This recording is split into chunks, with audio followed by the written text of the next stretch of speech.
गावाच्या टोकावर आमचं छोटंसं घर, मातीच्या भिंती, अंगणात तुळस आणि रोज सकाळी आईचा चुलीवरचा धुरकट वास. आम्ही 4 बहिणी.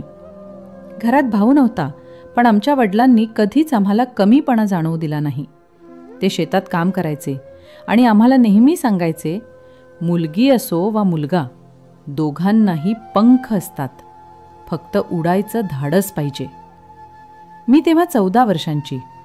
शाळेत जायला आवडायचं, मैत्रिणींसोबत गप्पा मारायला, बाहुल्यांचं लग्न लावायला.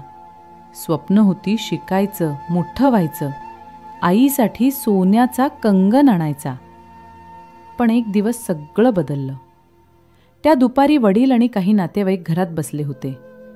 आईच्या चेहऱ्यावर काहीतरी दडपलेलं होतं. संध्याकाळी मला हाक मारली, सितारा, इकडे ये ग, तुझं लग्न ठरवलंय. क्षणभर मला काहीच ऐकू आलं नाही. मी काही बोलले नाही, फक्त आईकडे पाहिलं. तिच्या डोळ्यात पाणी होतं, पण ती हसली आणि म्हणाली, बाळा, तू भाग्यवान आहेस, चांगल्या घरात जात आहेस. त्या रात्री मला झोप आली नाही. खिडकीबाहेर चंद्र दिसत होता, पण मनात काळोख होता. शाळेची बॅग कोपऱ्यात पडलेली आणि माझ्या हातात मेहंदीचं स्वप्न, जे मला अजून उमगलं नव्हतं. दुसऱ्या आठवड्यात लग्न ठरलं. मी साडी नेसली, लोकांनी टाळ्या वाजवल्या, गाणी गायली. पण माझ्या मनात फक्त एकच प्रश्न होता, मी अजून खेळणी सोडली नाहीत, मग ही संसाराची ओझं का दिलीत? त्या दिवशी मी लहान मुलगी राहिले नाही, मी बाई बनले. नकळत.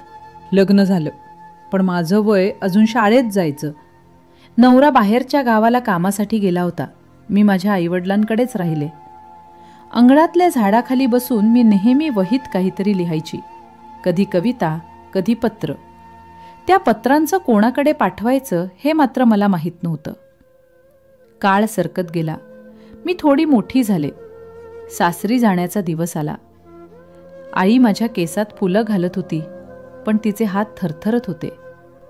वडिलांनी गाडीत बसवताना फक्त एवढंच म्हटलं, बाळा, तिथं सगळं सहन कर, जगात सगळ्याच स्त्रिया तसंच करतात.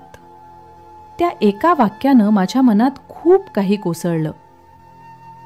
सहन करायचं? पण का? पण तेव्हा मी एवढं विचारायला तयार नव्हते. मी फक्त मान हलवली आणि शांत बसले. सासरी गेल्यावर सगळं वेगळंच वाटलं. अनोळखी चेहरे, वेगळी वागणूक आणि तू आता आमच्याकडची, ही सतत ऐकू येणारी वाक्य. घरातली कामं, जबाबदाऱ्या, परक्या घरातले नियम मी सगळं शिकत गेले. पण माझ्यातली मी हळूहळू हरवत गेली. कधी नवरा घरी यायचा, थोडं बोलायचा, थोडा रागवायचा. त्याच्या नजरेत मी बायको होते, पण माझ्या मनात मी अजून मुलगीच होते. त्याला सगळं समजावं असं वाटायचं, पण शब्द सापडायचे नाहीत. रात्री सगळं घर झोपलेलं असताना मी गुपचूप खिडकीतून आकाश बघायची. तेव्हा मनात एकच विचार असायचा, देवा, मी कोण आहे खरं? मुलगी, बायको की फक्त जबाबदारी? दिवस एकसारखे गेले. सकाळी काम, दुपारी शांतता. काळ पुढे गेला. मी संसारात रुळले, पण मन मात्र अजूनही भटकत राहिलं. घरात सगळं होतं, आदर, प्रतिष्ठा, माणसं, पण समाधान नव्हतं. मी सगळं करत होते, पण कुठेतरी आत एक पोकळी होती. एक दिवस आयुष्याने मला अचानक हादरवलं. ज्यांच्यावर मी अंधविश्वास ठेवला होता, त्यांच्याच हातून तो तुटला. मनातली धरती कोसळली. शब्द नव्हते, फक्त अश्रू होते. मी अनेक दिवस शांत राहिले. भूतकाळ आठवला की रडू यायचं, पण त्या रडण्यातूनच मी काही शिकले. जगात कोणीच कायमचं आपलं नसतं आणि स्त्रीची ताकद तिच्या अश्रूंमध्ये दडलेली असते. एक दिवस मी आरशात स्वतःकडे पाहिलं. माझ्या डोळ्यांत भीती नव्हती, आता दृढता होती. मी स्वतःलाच म्हटलं, सितारा, तू तुटलीस पण संपली नाहीस. मी ठरवलं मी पुन्हा जगणार, पण यावेळी स्वतःसाठी.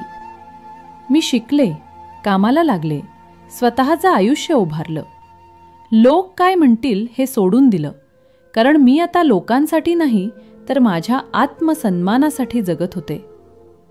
आज माझं आयुष्य शांत आहे. जखमा अजून आहेत, पण त्या आता मला कमकुवत करत नाहीत. त्या मला आठवण करून देतात की मी एकदा हरवली होती, पण परत उभी राहिले. मी माझ्या मुलीकडे पाहते आणि मनात एकच विचार येतो, मी तिच्यासाठी तोच अंधार नाही आणणार. तिला शिकवणार की लग्न म्हणजे बंधन नाही, ते दोन माणसांचा समान प्रवास आहे. आणि प्रेमाचं खरं रूप म्हणजे आदर, विश्वास आणि स्वातंत्र्य. आता माझं नाव सितारा माझ्यासाठी खरं झालं आहे. अंधार कितीही गडद असला तरी मी प्रकाश देणं थांबवणार नाही. ही होती सिताराची कहाणी.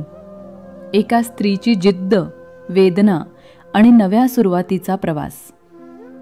जर तुम्हालाही ही कथा आवडली असेल तर आमचं चॅनल सबस्क्राईब करा, लाईक आणि शेअर करून आणखी लोकांपर्यंत ही प्रेरणा पोचवा.